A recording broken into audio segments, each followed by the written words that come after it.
Hi, welcome to Superhero Rundown. I'm Crimson, and today we're going to be talking about video game movies. Specifically about Sonic the Hedgehog and how he's definitely a superhero in his movies.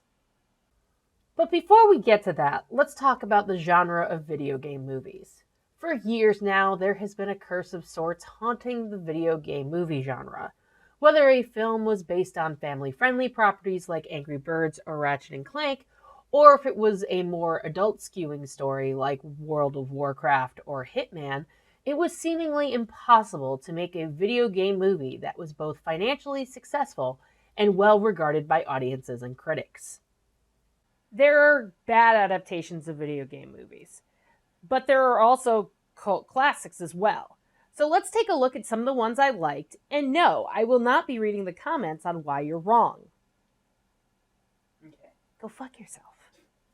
I loved Super Mario Bros. From 1993, and Street Fighter is great because of Raul Julia. But recently, there seems to be a turn for the better in terms of video game movies. Detective Pikachu, 2021's Mortal Kombat, and of course, Sonic the Hedgehog. I know what you're thinking, but Crimson, obviously Sonic has superpowers, he's gotta go fast, or whatever you think you're thinking. The point is, Sonic is a good movie, and Sonic 2 is a great movie because it builds on itself, like a comic book universe.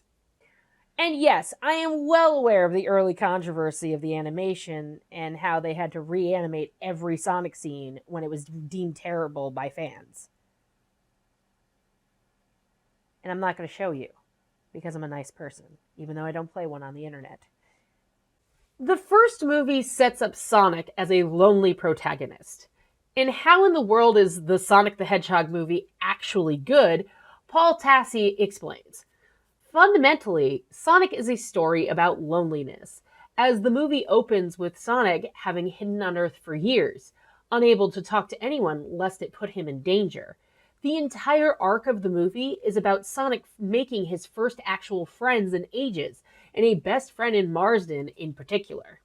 I'm not going to rehash the plot, but it is worth noting that the film is relatable, at least for me, especially with the theme of loneliness.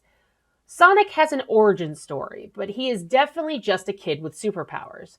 But what is really great about the movie isn't just Sonic and his relationships. It's his supervillain. And Jim Carrey is amazing as Robotnik.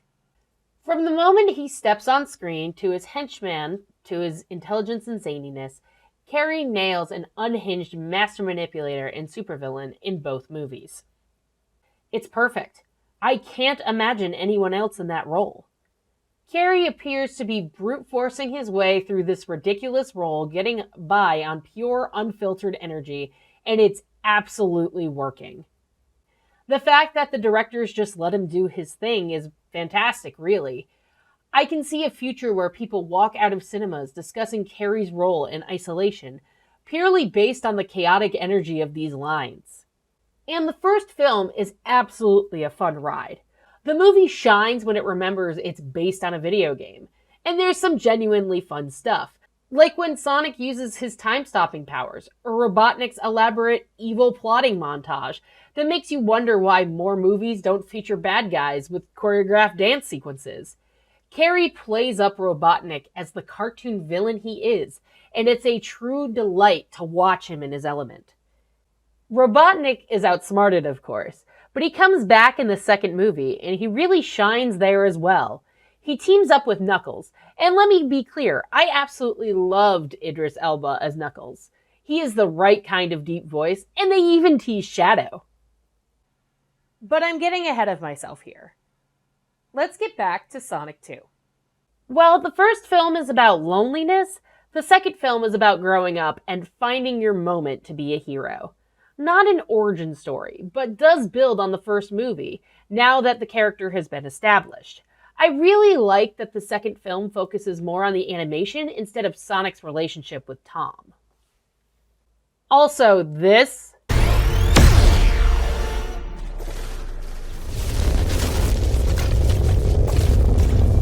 This is perfect, and a great example of the video game element that I was looking for in these movies. They are peppered throughout both films, but this in particular strikes me as something that would happen in one of the old games. Everyone, Sonic, Knuckles, and Robotnik are after the Master Emerald. Again, building on the first movie. And it even has a connection to Longclaw, who raised Sonic. Anyway, Sonic, Knuckles, and Tails work together to stop Robotnik, like the video games. It's a perfect way to incorporate the video game lore into the film along with the Master Emerald. I do think it's also great that Robotnik builds the giant Robotnik robot with all this power, and that Sonic stops him by going supersonic. And they tease Shadow, which I already mentioned, but he's my favorite, don't at me. So what can we take away from this?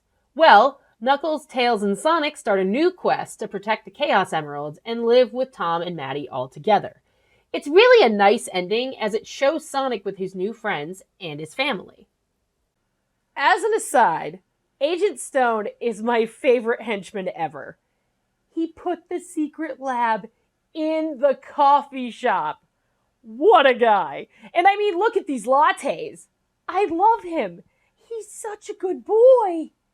In our video game movie Still Cursed, Krusky has a hopeful outlook on the future of video game movies. With the solid foundation for video game movies and series that has been laid over the last several years, the genre is in the best place now that it has ever been. Looking ahead, it seems that studios are going to try and strike while the iron is hot, potentially finally bringing the genre to the forefront of mainstream popularity that it has always had the potential to be at. There is a myriad of different live-action and animated video game adaptations, soon to be released both in theaters and streaming at home. Hopes are high that these new entries in the genre will be able to build on the success of the last few years. So, if there's a Sonic 3, I'll be watching it. Should you be watching this? Yes. Should you be excited that this is a good film? Yes. Should you love Shadow? Yes. Shadow's the best.